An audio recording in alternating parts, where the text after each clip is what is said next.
In the YouTube edit. Okay, welcome everyone to SEO Office Hours. My name is Michael Chidzey. I'm an SEO here at Good Signals. And part of what we do, along with special guests, are these office hour sessions where people can jump in and ask their questions around their website and web search. By the way, nobody here is in the hot seat and we might not know all the answers, but multiple heads thinking about a problem should help. We've had a bunch of questions submitted already, as you can see, which we'll go through. But if there's anybody here live on the call who would like to ask any questions, please feel free to flag yourself in the chat functionality, which will be monitored. Also, there's usually a load of other amazing SEOs live on the call that share their ideas, experiences, and perspectives. I personally think that's one of the best things about SEO office hours is not hearing from just the four of us, but everybody else. So please continue to do that because it's so amazing. Like always, with me today is Juliana Turnbull, also known as SEO Joe Blogs. Good morning. Good morning, Mike, and good morning to everyone that has joined us. It is our 77th episode today, and really pleased to be here and have loads of questions in the chat. Quite a few AI questions coming in that were submitted. As Mike said, I'm Juliana Turnbull, and I run an event called Search London. We do them in London and also in Barcelona. And really pleased to also be on the show today. And of course, next week in Barcelona, we'll be having an SEO FOMO event here in Barcelona run by the one and only Aleda Solis. So I always love events taking place all over the world, especially outside of London. And I'm really excited to hear from and learn from our two very special guests today, Emma and Luke. Welcome to the show. Thank you very much for having us. Yeah, thank you for having me on again. And also shout out to Mike and Joe for running such a great show and platform for people to ask questions and giving back to the community. So yeah, shout out to you guys. Thanks, Luke.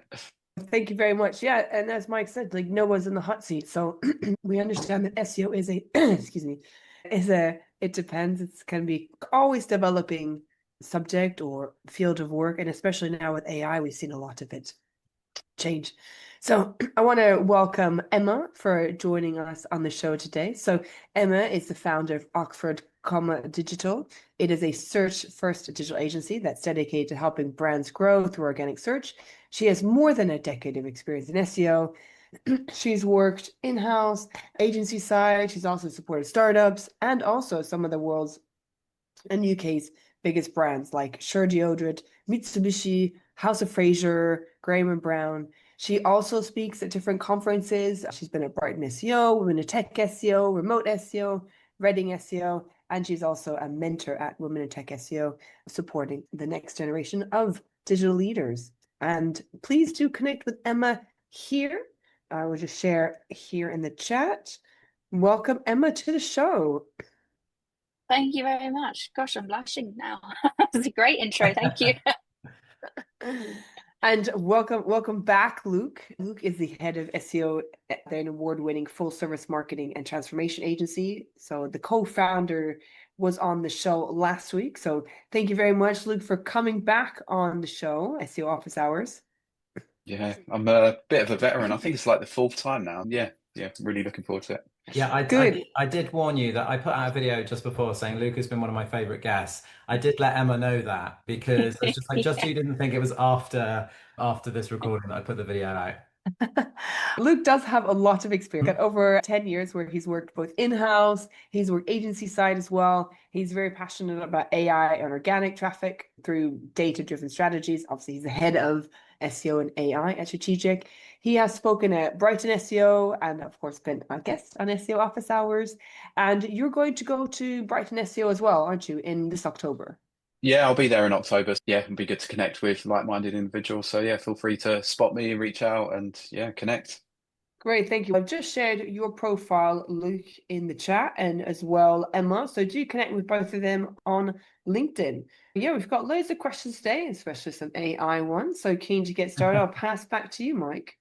Super. Okay, let's just get cracking. This question, I guess, is like a follow-on from either last week or the week before, where we were talking about AI agents. Morning. On the AI agent stuff, I think this is where we could really start to make inroads into cost savings and efficiencies. If you consider that an AI agent can be trained to do pretty much anything a staff member can do, with the exception of getting on the phone, then that's a huge potential savings. For example, we spend a lot of time researching new products. We employ people to do that. And this is just something that you could do to set up agents and get them running 24/7. If there's some way to check products without having to speak to somebody, then AI agents should be able to do it. Same for link building. Do you have any resources I can look at that show how to use AI to build processes for organic growth? Great. Sorry, quite a long question there. AI agents. Luke, would you mind? Are you happy to start with this one? Yeah, I can start with this one. Great. The framing of this question is one that kind of strikes me. It almost implies that humans are not adding value, which I think is not the right way to look at it. I think you've got to value individuals. I like to take the consultant first approach. Whilst AI is great, and there's no doubt that AI will impact some of the processes and individual roles that people take, it's important to remember that we need human intervention, we need strategy, we need insights, we need someone to interpretate what efficiencies AI is giving us. Taking that consultant first approach is super important. I like to use AI agents to create tools and to create efficiencies in processes and things that help make my day-to-day easier, but I'm no way thinking that we're going to be humanless with SEO strategies, because that, for me, that's just not the case. You'll just get cookie cutter strategies if you are doing that. Yeah, I completely agree. And I had the same reaction as you did when I heard the question. John and some others in the chat are just saying that it sounded a little sarcastic, and I actually didn't pick up on that as in the question, not what you just said, Luke. I didn't pick up on your sarcasm either, if there was any, Luke. No, I didn't pick up on that, but I did definitely have that gut reaction of, oh, I don't really like where that is going. That doesn't really make sense to me as a business strategy. And I want to answer this whilst also going in with everybody understanding the framing of it, as both Luke and I are leaders in the company. So it's not that we're employees, we're not in a position of making these decisions now, because you have to think about business direction like 5, 10, 15 years in the future. So we are thinking about this currently, and it's just not something that is on my radar at all. Like, certainly the efficiencies of it, but absolutely not any form of replacement. I couldn't even think of that. Like, the team are so good. Like, I'm currently feeling things at the moment because my company is growing, so I'm less on client work now, and I'm thinking, God, my team is so good. What do I bring to this company again? Like, they have so much knowledge, and it's specific and in their niche, and they're just so good that if we were to bring in some form of tool or replacement, I can't see it being like or anywhere near as good currently. Of course, that might change in the future, but we'll see. So yeah, it's just not really on my radar. Love a bit of efficiency, but certainly not in any way, shape, or form a replacement. Joe, do you have anything to add? Yeah, I would say everyone fill in the AI search survey that Latest Lease is doing, because that you can see the data. She'll be sharing that, and then you can find out what other people are doing. I believe within the AI field, many people are looking how to automate, and then that's fine to do like processes. If we go ages ago, we used to have things like macros with Excel, and that helped to automate things, but we cannot replace the human aspect. Unfortunately, I am seeing, and we are all seeing, a lot of more AI agents like chatbots for help and support. They don't always help for SaaS platforms or things like you still need a human. It's really important to analyze what you can automate. Of course, we don't always want to be doing manual tasks, but we do need that human intervention. So I suggest to always look and see what are people doing in the data in the marketplace. For example, the survey from Aledo Solis, and you can make an educated decision based on that. Great. I didn't read the question as sarcasm either. I think it may have been the way I read it out. Sorry. Sometimes I make mistakes when I'm reading. So it might have been me. I also know the person that submitted the question. I don't think they would have meant it like that. Where I do agree with them is that there's, and maybe not quite yet, but in the future, is using agents to be much better at your job. So they give the example of product research and they run a travel company. And actually, I can imagine that going to Google and all of that stuff and looking through Reddit and looking through TripAdvisor and things like that can be quite time consuming. And I guess if you can set something to help your team do that, so the team are actually just reviewing the options as opposed to doing the searching and all of that stuff. So they're spending more time looking at these amazing products and filling gaps, for example, where maybe websites don't quite fulfill them, so they're emailing these companies then to get that information. Then to me that makes sense, and it's not necessarily replacing people, it's more that it's helping them do so much more and doing better research. And the same with researching for sort of content. And I guess even link building, if you work in PR or link building and you're looking for sort of publications and you're looking for contact details and all of those kind of stuff, maybe using agents for those kind of repetitive tasks could be quite useful, not necessarily doing your pitching for you.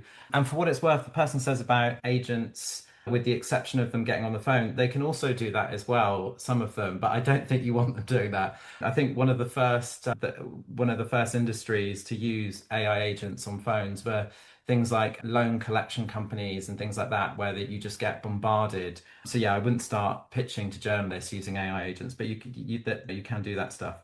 So yeah, I get they're obviously talking about it from a cost savings and efficiency perspective, so potentially to replace people. But I think I would see it more as just trying to get more done, and the people that you've got are spending more time thinking and being creative, as opposed to maybe just adding stuff to your CMS or going through pages and pages of content that aren't quite relevant.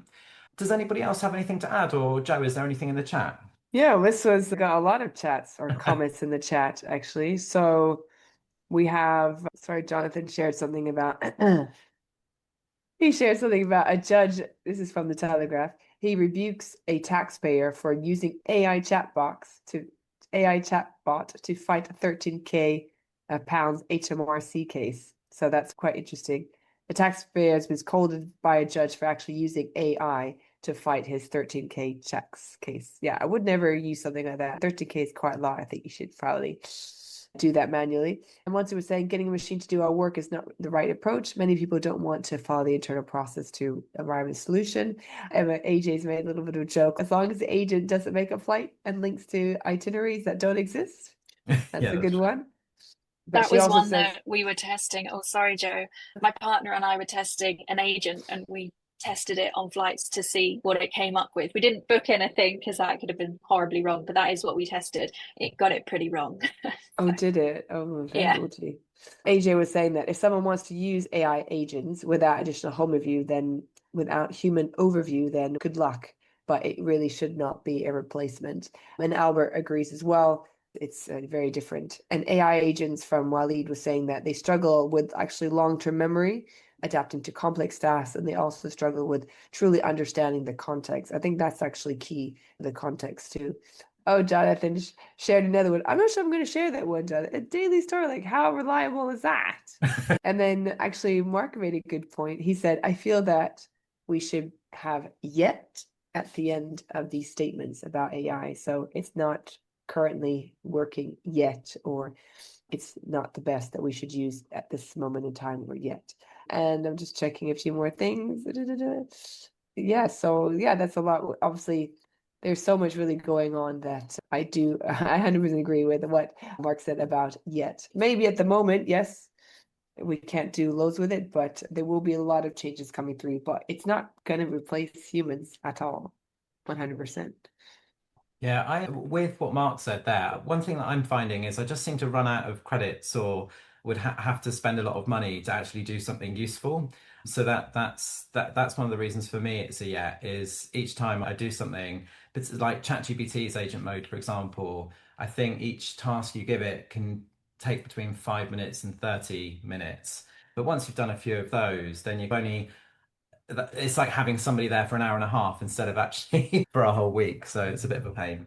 We'll stay on the agent-based stuff because we have a similar question or another question, which is thoughts on AI specific optimization and preparing for agent-based search beyond AI overviews. So this is where we're actually preparing our websites and content for agents as opposed to just humans. Who would like to kick off on this one? Yeah, Go, I'm go happy for it, to. Luke. Yeah, this one is really interesting because it definitely feels like the next wave of this AI development in the world of search around how you can make your websites agentic so that Google, for example, can go in and make a booking on your website through search. So it's definitely something that we need to be thinking about in terms of how to structure websites, how we can use the right tech stack and have a easy path to conversion for an agent to then come to the website and be able to make a purchase or a booking. So I think it's certainly a great topic. Mike, I know you mentioned you've got a talk topic on this whole thing as well, so I'm sure you can add lots of value to this conversation. But I certainly see it being the next kind of big thing in search and something that we should certainly be preparing for. In terms of the AI specific optimizations, I think the foundations of SEO are certainly what matter, but maybe just leaning into different things or maybe taking a slightly different view on things that we would in the past is certainly the best way to start thinking about AI optimizations. I agree on that point, especially around technical, because it might be that you're doing the same things, it's just the framing around it is slightly different. So the aim for doing those exact same things is just slightly different, but it's the same stuff with slight nuance here and there, but yeah, it's the same stuff. Yeah, we talked about testing agents. If somebody was asking how you test agents about 3 weeks ago now, and I think the result was basically just give it scenarios and do it. And one thing I have noticed where I've been testing different scenarios is that an agent doesn't always do what you expect, a bit like users. We do user testing to make sure people make their way through a website and do what we want. I have noticed on just a couple of websites where they've maybe ended in sections or got a bit distracted in sections and not completed tasks because, for instance, you've got quite similar content on the site. And so maybe there's like a blog post or there's some editorial content around products and so on, and it's not getting to where the actual product page that you want it to get to. So yeah, I guess from that perspective, we're not necessarily dealing with humans where you can logically and so on think about these things and go, that's not what a typical product page looks like. And I guess the other thing is just around, we're so used to create, me in particular, because I do CRO just as much as I do SEO. So I spend a lot of time doing things like A/B testing and meeting up with users and interviewing them and all of that kind of stuff. And we spend so much time creating websites for people. However, not necessarily, I don't know, but I'm guessing that agents don't care so much about trendy designs and stuff like that. We try and get people excited about to give credibility to the business. So yeah, I think there is a slight, I get that. I see lots online about it's not different. It is just the main SEO fundamentals. But I do think there is slight differences. Obviously, there are things like making sure the content's correct and it's obvious what the page is about. But yeah, if you just test on different sites and provide scenarios and stuff, you do see there is, at the moment, there are mistakes made and things like that. So it is slightly different. And annoyingly, you can't just, I suppose you can ask an agent why it made that decision, but it's a lot easier to interview a human and get that information from them. Joe, do you have any thoughts? Yeah, actually, I was thinking regarding this back ages ago and a few years ago, didn't we always think about trying to make it something simple, trying to make the purchase journey or the customer journey really simple? And years before that, it was like if you had things like Flash on your website, it would be more difficult for the search engine bot to crawl it. And it would be more difficult for some people in those days that didn't have that enabled on their site to actually purchase from you. So I would think in some ways we're actually going back to the basics to make sure that it's the easiest route as possible to convert, whether that's a download, whether that's a purchase, whether that's a filling out contact form. So I would actually look at, yeah, going back to basics. And in terms of AI Pacific, yeah, we don't really know how that is different, but I wouldn't say we want to necessarily optimize just for that because I think Natalie Slater mentioned this actually on LinkedIn in a post last week, how we were told to not optimize for the bots, but optimize for humans. And then with all the stuff around AI, it's, oh, let's optimize for the, no, we should still be going for the user, making it easy as possible. And in that case, then the AI agent should be able to pick that up quite easily.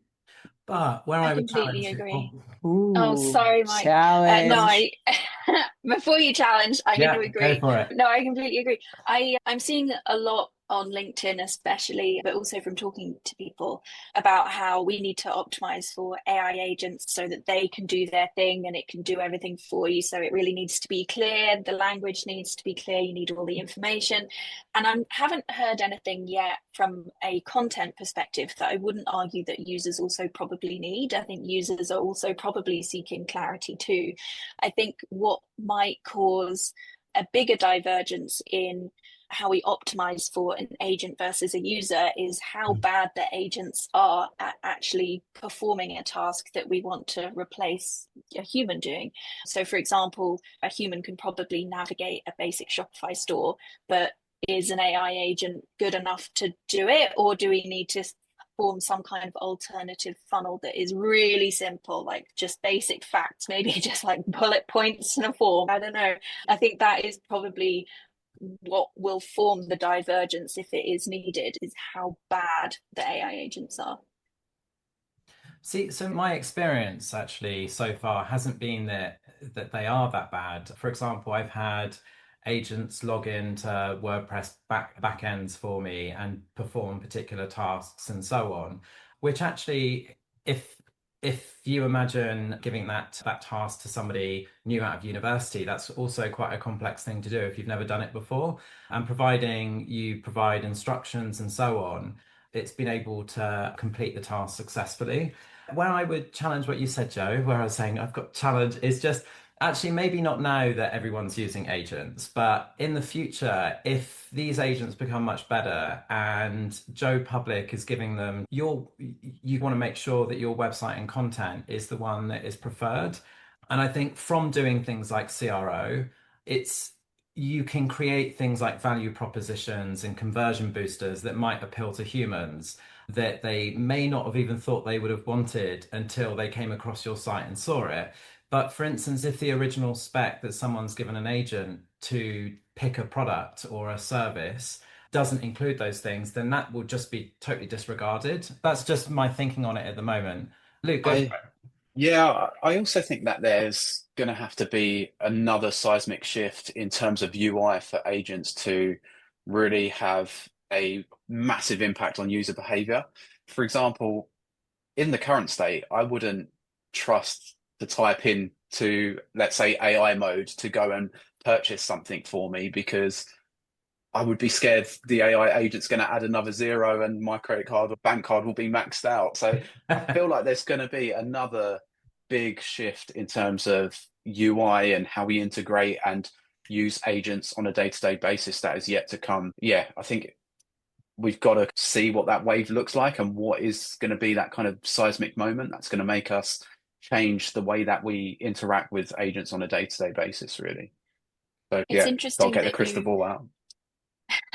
It's interesting that you raised the point on price, because when we were looking at the flights and hotels with my partner and I, and we were testing out the AI agent, we got it to look at different hotels, and the pricing that it gave, it said it was for the entire stay. But then when we did the manual review, it was actually per night.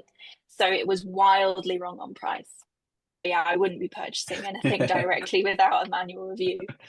So I think at the moment with most agents that you use, the ones that I've been using, you can take over on those important points, such as logging in somewhere, or for example, when it comes to paying for things, so you could double check. Yeah, hopefully people aren't making trusting AI agents completely at the moment. Joe, do we have anything in the chat? Of course, we've got loads of things in the chat. Simon mentioned that he thinks it's still too early to strategize because AI is still growing. There's a rapid growth curve. Much of the content written on optimizing for AI is already out of date. Yeah, we still need to be keeping. There's still a lot to learn, really. So for your strategy, I would say if you're an agency or client brand, just keep that space for you guys to actually do testing. And was also saying, I agree, we don't know enough about optimizing for agents yet. Mark, actually, you shared a great article. It was from Martech. It said the study shows AI agents struggle with CRM and confidentiality. Very interesting. And also Salesforce research shows that AI agents are achieving only 35% success on multi-step tasks across over 4,000 real world scenarios. So that's very interesting to see that. John has said that easy customer journeys will work well for agents and actual customers. Monty then adds there. Of course, said that search behavior is constantly changing, and she's always done well by adapting to the times. When you put the customer first, you'll be found no matter where. So that's very important. So I think sometimes with this whole AI stuff going on, people do forget back to basics, put the user first. Sorry, a few other things. And then actually the little joke, John, imagine that this chat had AI agents involved. Nobody would stay. We'll get rid of all the There are note a few note takers. takers. I didn't get all of them. Yeah, would you try and get rid of them naughty note takers? They should not come to the call. They made a nice little comment here. These agents will turn against us if we continue to make them too clever than humans. Yes. Do we have something like The Matrix or other apocalyptic films coming through? So I think Jojo will call her Agent Smith. Maybe you mean Will Smith. For instance, a few other things. So John has said as well that some of the basics are still completely missing for agents. Like, how do you give it a password? How do you give it a credit card? There's lots of potential, but there's also lots of room for fun issues that will be coming through. And I would never give an agent a credit card. It's like giving your 5-year-old a credit card. Yeah, no, thank you. I think you can only give someone the use of the credit card if they can afford to pay for the mistakes that they made. Simon has said that what worries him is talking to customer support teams who are already using AI agents. How can we trust what they say? Yes, I really don't like these AI agents. I have an issue with Eventbrite and I keep going around in circles. They do not solve anything at all. That's so Really true. annoying. So please, Eventbrite, get rid of your AI agents. Please get back to having staff. So many things here. Oh, Jonathan, you shared something that was quite funny. Where'd you get that image from? All right, maybe you can share that. Basically, peak of inflated expectations, trough of disillusionment, and then slope of enlightenment. That was quite a nice graph that you did. I think that's for AI. So if you can share where you got that link from, we'll put it in the chat. Thank you. Loads of questions, and we've only answered 2 and we're halfway through. So I just want to say thank you to everyone for joining us on our 77th episode. For those that are joining us live, thank you. And click a like on our YouTube video, like all the videos that you can see. And for those that are watching this recording, you're enjoying it, I'm sure. So click a like on that video and subscribe to our YouTube channel and come join us live. We are live every morning. Sorry, got excited there. Not every morning. And not every morning, sorry. Every Friday morning at 9:30 BST. Sorry, US, it's a bit early for you, but you can maybe wake up a little bit earlier sometime and join us because we've got loads of questions, as you can see, and loads of comments in the chat. So I'll pass back to you now, Mike. Yes, welcome to AI office hours. I'm just kidding. Right, okay, next. Everybody's so polite these days when they submit questions. They've got afternoon all. Hope you had a good bank holiday. I had a play with Google's new AI search mode tool and did a bit of interrogating on our industry competitors and then specifically asked bits about how we stacked up against other top players. The results are quite interesting, especially what it's picking up from reviews. I can see this AI mode becoming the default before long. Any thoughts? We have had a couple of questions over the last couple of months about AI mode, but it was so new then, and actually when we had our first question, it was in the US. So actually, we've all had a bit of time to play with it. What do you guys think? Have you got any thoughts? Is it going to be the new default? I was listening to a podcast with Google CEO, and it seems like they want to go in that direction in terms of making features of AI mode a bit more prominent. I can certainly see, like when I was VPNing, you can discover more with AI mode and you can click that button and it takes you to the AI mode generated answer. And the placement is very interesting. The tab on the left-hand side, naturally, it feels like that might eventually become the default. So I tend to agree. I think at a point in time, it may become the default. I do have some reservations and worries just in terms of the publisher industry, for example. Are people going to be clicking through onto news publisher websites so they can get their news summaries in AI mode. It's something that's very real and can impact lots of news publishers in that way. Yeah, the days of 10 blue clicks, or it's not even 10 blue clicks anymore, but yeah, it feels like it's going in that direction. But who knows? Maybe yet is the right word to be using now. Lots of people keep using the comparison with the 10 blue clicks, but it hasn't been that for a while, right? Oh, With all the bad features. times. Emma, do you have any thoughts? Have you been playing with AI mode? A bit, yes. I agree with Luke. I do think it's probably going to become the default, but I also want to acknowledge that it's all changing and everything is in flux. I think I've been quite negative about AI and AI agents, but I just want to acknowledge that they will get better. I think they released, especially agents, a little bit early because it probably needed mass testing from people in order to improve. So, yeah, it's a little bit rubbish now, but it will get better. And we can use that same framing for AI overviews and AI mode in Google. Like, it will change. I saw something on LinkedIn yesterday. I can't remember who it was from. I'll try to find the post and link it. And they were saying that they found that users prefer a more evident link to the source, so it's clearer where the information is coming from in AI mode. And then I was thinking, wait, hang on a minute, so what's this going to look like? Is this just going to look like the 10 blue links with a little bit of AI mixed in? So I think it's all going to develop, and there's certainly a lot of interest, and yeah, I guess interest works in this case as well, from the shareholders at Google in AI mode, because that is where the money is. So they're obviously incentivized to be making a bit of a thing of AI mode. So I would not be surprised if it became the default, even just to test it. I would think that, I think we need to look at user behavior, because I'm not quite sure with AI mode is not reached. I would say, yeah, going back to the type of people. So for example, baby boomers, not sure, depending on if they're still working or not, because I know that when you finish working, people stop using maybe technology as much, and they may not be on par or want to do something like that. Use AI mode. And the same potentially with Gen X, so those born between 1965 and 1970 and 1980. So I'm not sure if they will be using it. Maybe not be used to doing it the old traditional way.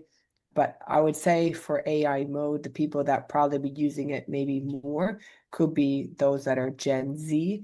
Those are the ones born between 97 and 2002. And also those that are millennials. Millennials are born between 81 in 1994 and 1996. So I think we have to look at the demographics and also the location of users as well. I think that's at the heart of it, definitely, is testing.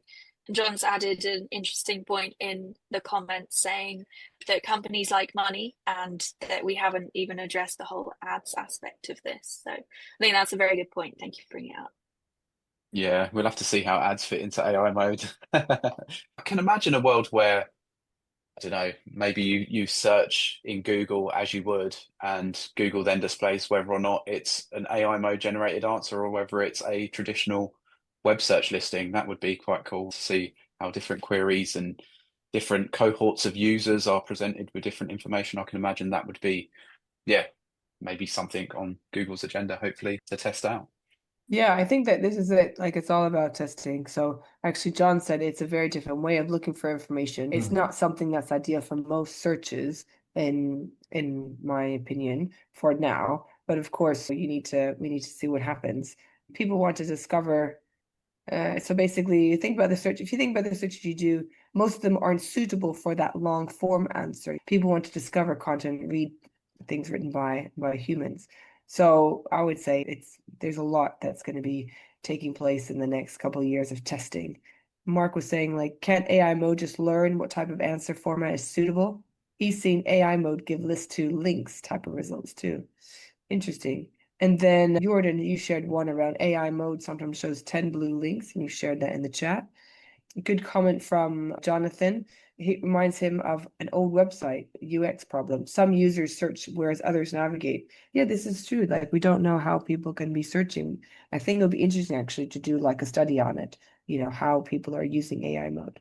So Jonathan says that AI mode introduces a new use case where you get to explore a brand product set outside of a website.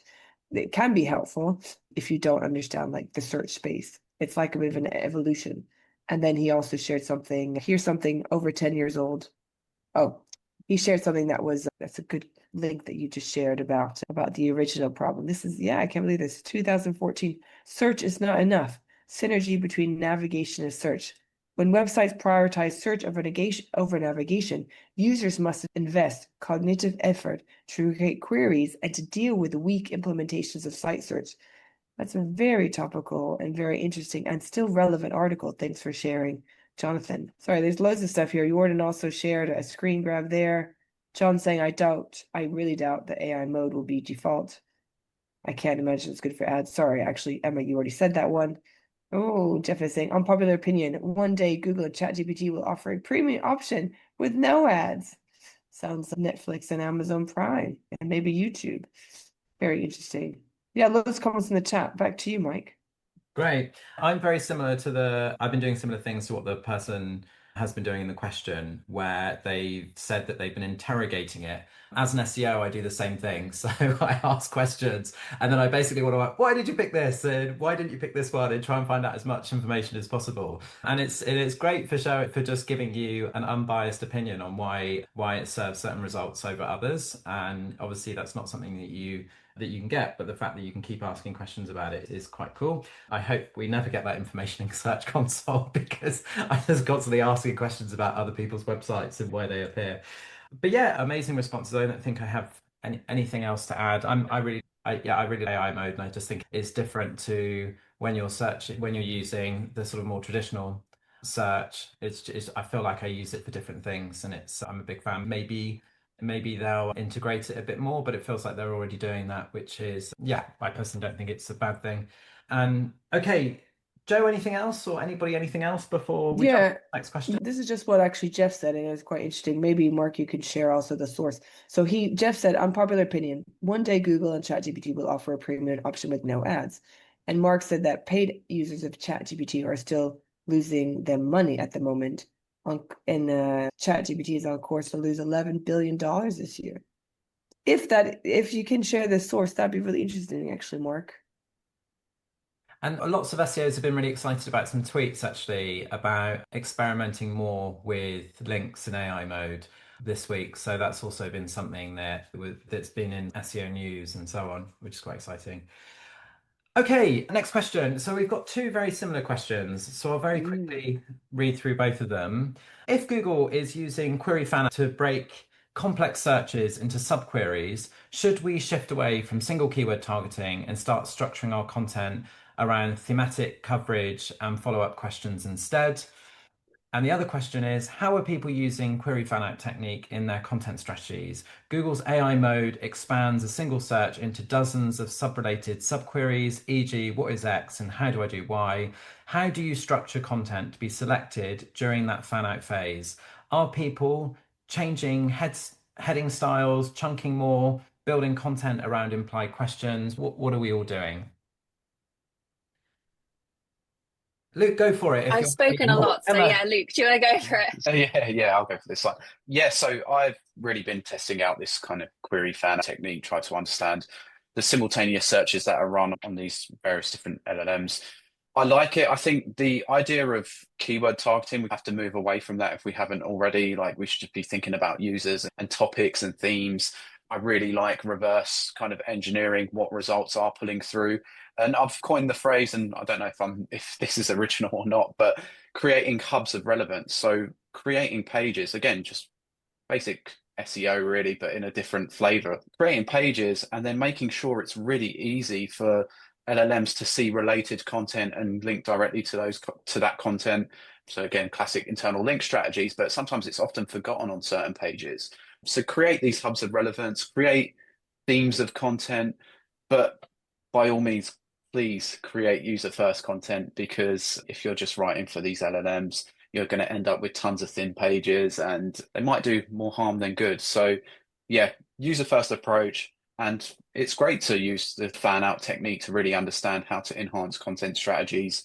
And then lastly, try and create hubs of relevance where you're thematically linking to relevant content. Yeah, that's my advice. Yeah, I agree.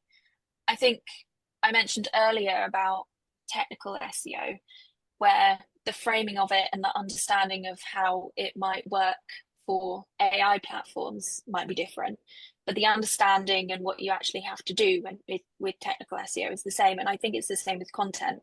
I remember a tweet from Rand Fishkin when I was first starting out in SEO. So this was a while ago. I'm getting on now. And he was saying, I don't think we should be thinking about keywords, we should be thinking about topics. And I don't think that anything that we've learnt for SEO is any different in this respect, but it's the understanding of why it might also work for AI platforms. And it just has a different name. We found out it's good to know what that is, but it doesn't necessarily mean that our approach is different.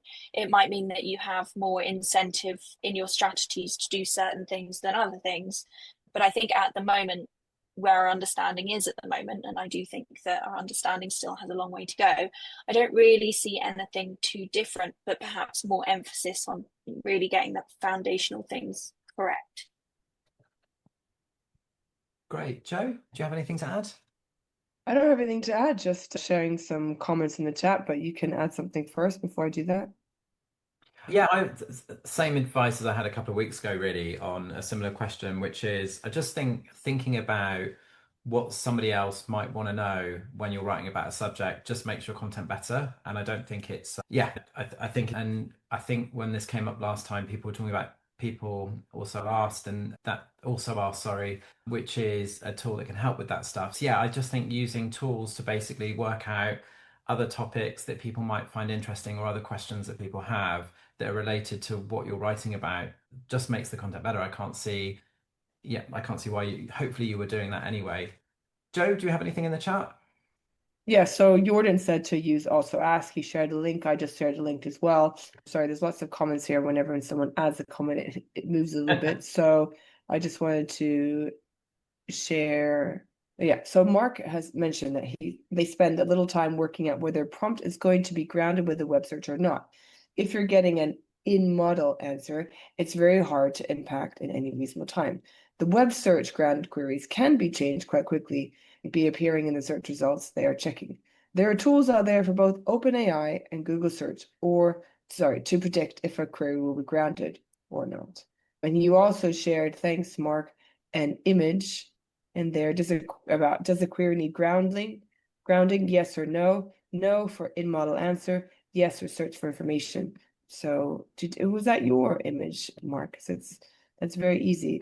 That shows everything much more simply. And also, Veronica said that she finds it important to create content in the way that you would want to read yourself. So it's not just the topics that matter, but also the intention of what you want to get with that text. Actually, Mark, thank you for sharing that. It's from grounding.gjan.ai. Grounding prediction for AI, for OpenAI. That was actually on grounding.degan.ai for those that are watching the recording. So Dan came out with this. And there's also one for Gemini, dejan.ai/tools. And Dan released a model which you can run locally, and you can do loads of things on it. He has this on Hugging Face. So have a look at that. So as Dan Petrovic, he's a very smart person in SEO. He runs Dejan SEO, and he also has built this prompt grounding classifier on Hugging Face, which has just been shared by Mark. Thank you very much for that. And there's also a Gemini API here. Wow, Mark, you've got loads of stuff here. So thank you for that. Rob said that I think there's an argument that you should just try and answer the initial question comprehensively rather than try and get caught up on this whole fan out or people also ask. Yes, they do also ask, but maybe answer their first question first. Wow, there's so much information. Thank you, Mark. We'll be sharing these links as well in our post write-up in the on YouTube. On YouTube, sorry. Great, amazing. Does anybody else have anything to add before I go on to the next question? No? Perfect. I feel like we've covered this a little bit in the agent stuff, but we've had a couple of questions. I'll just read one of them because they're very similar. Do you think LLM SEO is something new that we need to adapt to, or is it just traditional SEO repackaged? Emma, what do you think? Yeah, I think I've spoken my opinion on this, although I wouldn't want to be discouraging for anybody. If somebody comes into this industry thinking, oh wow, AI is really exciting, I wonder what how we optimize for that. And then they see a load of tweets and a LinkedIn post from SEOs being like, we've been doing this for years. I wouldn't want to discourage anybody. Yeah, it is similar. There's a lot that's the same. Different framing, different emphasis, and then potentially some different things in the future as well. But I think that, yeah, I would never want to discourage anybody from actually learning about it, because yes, you're learning it for AIO, GEO, but also, surprise, you're learning about it for SEO too. Yeah, I think there's going to be definitely some comments about grifting. I've just seen one, which, yeah, certainly is the case. I think it's just the framing around it. Like, I work in an agency, so clients will, or potential clients will come to me and say, hey, how do I optimize for AI platforms? And I'll say, you've come to the right place as an SEO agency. So yeah, I think it's just good to be open and honest about what it is. Great, Luke. Yeah, I think it's obviously based on the SEO foundations, but we might lean into certain things slightly a bit more than we did in the past. But at the same time, I think what I'm seeing is that the C-suites of brands and organizations are using these variants and different abbreviations of LLM SEO or GEO, AEO.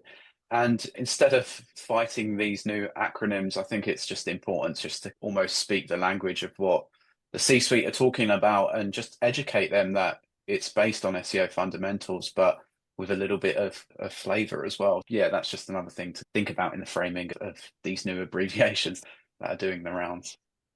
I like what you said there, a little bit of flavor there, Luke. That's a very good sort of way to put it. I think it's really important to keep your C-level suite up to date, as well as those that are not working in SEO, because I think this reminds the part where SEO was new and you needed to try and fight to get budget and people didn't quite understand it. So what's worked well to get that budget and to get buy-in is education. And I would see this as one element of it. It's important, I think I mentioned before, that you have budget, so time and resource, to allocate within your department to be able to do testing. So that if anyone's like asking, okay, what are we doing in terms of, go back to the question, sorry, in terms of LLM SEO, you can be saying, yeah, this is what we're doing and this is who's looking after it. And you actually have the space and the bandwidth to do that. I think if you don't, yeah, I think you're missing out. And there is a big shift happening, and it's important that we're ready for when we can rely on some of these AI agents, or we can use AI to help us be more productive. Great. Luke, what you said then about leadership, actually, that's something that I've noticed working and talking to clients of larger businesses, where actually sometimes this language, it comes from them, like not necessarily SEOs trying to repackage themselves, but more there's a CEO or there's a marketing director or somebody in a company that's basically seen ChatGPT and all these LLMs and so on, and basically are asking, how do we optimize for these things? We basically want to do LLM SEO or whatever. So I don't think it's totally just SEOs trying to repackage themselves. I think clients and maybe companies where SEO isn't the thing that they do, but just something that they benefit from. I found that it's almost like language that's come from those people. And then I can see that there are some in our industry that have obviously jumped on it and gone, yes, that makes sense to just repackage the same old stuff. Okay, time. We've only got a couple of minutes left, so I think what we'll do is we'll finish with our regular question, unless there's any. Did we didn't do the chat? Did we do the chat, Joe? We just have lots of comments in here. Let's go to that. Sorry. Okay. No, so it's just a few things like Monty was saying, yes, education is the reason why an innovative or an innovation person within the department would be very useful. Veronica said actually since January, they've gained customers through ChatGPT, and now they listen. So it's all about revenue. Revenue helps to get that. I like what Jonathan wrote. Always worth being aware of the bandwagon effect. Are you tried that? I think that's it really. SEO with a sprinkling of grift, actually, Simon said. That's quite a good one. And AJ said, enjoying these quality gifs and memes. Yes, sorry, people that are, see, if you're not live, you can't take part in these funny gifs and the memes that are coming through. Any of it. If you're not live. Monty said that maybe repackaging isn't the best word. Adapting is the point. Great. Okay, let's finish with our final question. We've only got a couple of minutes left. We can make the answers as short as possible if that's all right. Thank you very much. Emma, what are you most excited about in Gosh, terms of SEO? I'm so sad that you came to me first. And I Okay, was so stop. glad when Don't you worry. said to Joe, because I still need to think what I'm excited about. Like, what am I That's fine. I'll excited start with Luke then. about? Luke, what are you most Thank excited you. about in terms of SEO? I'm just excited to see what the future holds, really. Things are changing, behaviors are changing, users are changing. And I think it's probably one of the most exciting times to be in SEO at the moment. So I'm just, just really, really excited to just see how things evolve. Amazing. I agree. Great. Joe, what are you most excited about in terms of SEO? I've got a feeling I know, and it's got a mug.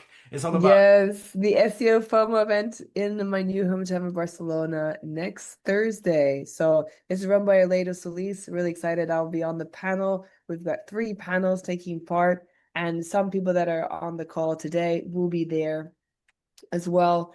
Really looking forward to seeing everyone at the SEO FOMO event. Thank you, Aledo, for bringing it to Barcelona. Amazing. We'll stop there. Thank you so much to everybody who joined us live. Thank you to those watching after on YouTube. Luke, Emma, thank you so much for joining us this week. Joe, thank you for co-hosting. Thank you to those who submitted questions. I think I've thanked everybody. I hope you have a lovely weekend. Thank you, everyone. Thank you, Emma, Luke, Mike, and everyone for joining us. See you next week. Bye. See ya. Bye. Yeah.